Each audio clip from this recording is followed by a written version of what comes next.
सिहस 2016 से पूर्व प्रदेश सरकार द्वारा एक अंतर्राष्ट्रीय परिसंवाद का आयोजन किया गया। धर्म के माध्यम से मानव कल्याण विषय पर केंद्रित 3 दिवसीय अंतर्राष्ट्रीय धर्म महासम्मेलन में विश्व भर के विचारक और विद्वान शामिल हुए। मध्य प्रदेश में आयोजित होने वाले सिहस महाकुंभ से पहले इंदौर में 3 दिवसीय धार्मिक वैचारिक महाकुंभ की झलक देखने को मिली। प्रदेश के संस्कृति विभाग और सांची बौद्ध यूनिवर्सिटी द्वारा इंदौर में तीसरे अंतर्राष्ट्रीय धम्म सम्मेलन की शुरुआत हुई। लोकसभा स्पीकर सुमित्रा महाजन, संघ के सह कार्यवाहक भैयाजी जोशी, प्रदेश के मुख्यमंत्री शिवराज सिंह चौहान, भूटान के विदेश मंत्री लिनपो दामयो दोरजी और महाबोधि सोसाइटी ऑफ श्रीलंका के प्रेसिडेंट वेनरिला थेरो ने महासम्मेलन का शुभारंभ किया।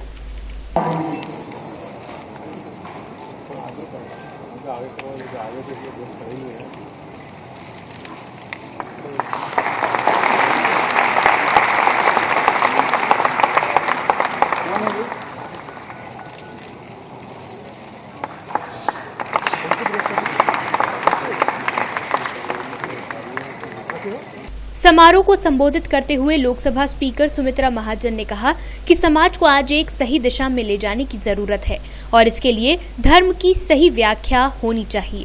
वहीं उन्होंने धर्म के विकास के साथ ही विज्ञान के पहलुओं का उदाहरण देते हुए सामाजिक और पर्यावरण मूल्यों पर भी चिंता जाहिर की।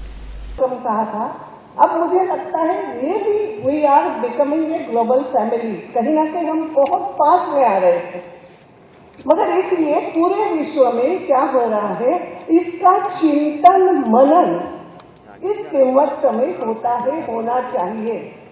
और फिर आने वाले 12 साल में हमारे लिए क्या नियम हो सकते हैं हमारे जीवन के लिए, इन सभी बातों की चर्चा संवत्सर में होना। Be our way of life है, आखिर धर्म है क्या?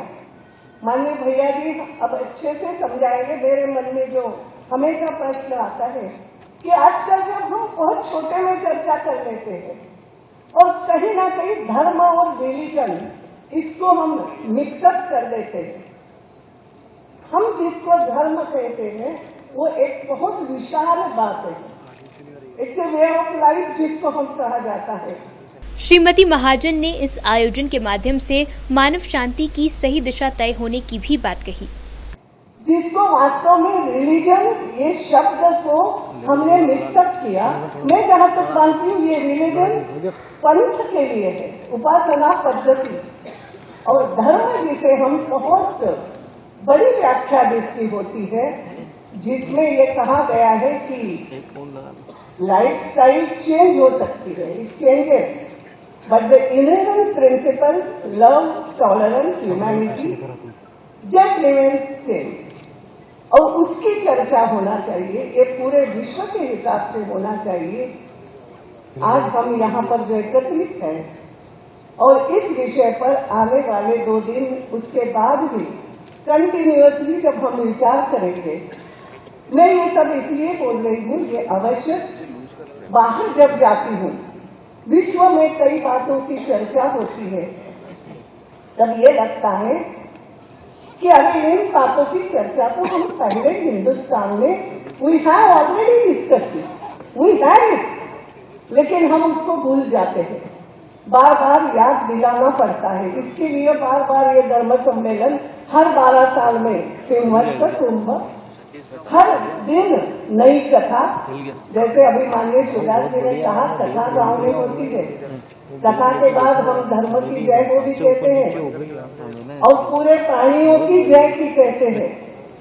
मगर ये कहने के बाद भी कुत्ते को रोटी खिलाते समय अरे बाबा उसमें घी नहीं लगाया है, घी की कटोरी हाथ में लेके दौड़ने वाला एक ही कोई एकनाथ जन्म लेता है। वहीं भूटान के विदेश मंत्री ने भी हिंदू बौद्ध संस्कृति के अंदरूनी पहलुओं पर प्रकाश डालते हुए धर्म को विश्व स्तर पर स्थापित करने की बात कही। I am extremely grateful to the government of Madhya Pradesh, the India Foundation and the Sanchi University of Buddhist Indian Studies for inviting me to this beautiful city of Indore and to the 3rd International Dharma Dhamma Conference. It is always a great pleasure to visit India, to meet old friends, and to make new ones. I thank the organizers for giving me this opportunity to share my perspectives on the theme, Harmony of Religions, Welfare of Humankind. At the outset, I must make it very clear that I claim no expertise on the theme. Many would agree that it is an immensely complex one. धर्म समागम में शामिल होने के लिए 50 से अधिक देशों के बुद्धिजीवी विद्वान इंदौर पहुंचे। वहीं पहले दिन हुए सत्र के बाद विद्वानों ने भी इस तरह के आयोजन की महत्ता पर प्रकाश डालते हुए इन्हें जरूरी बताया।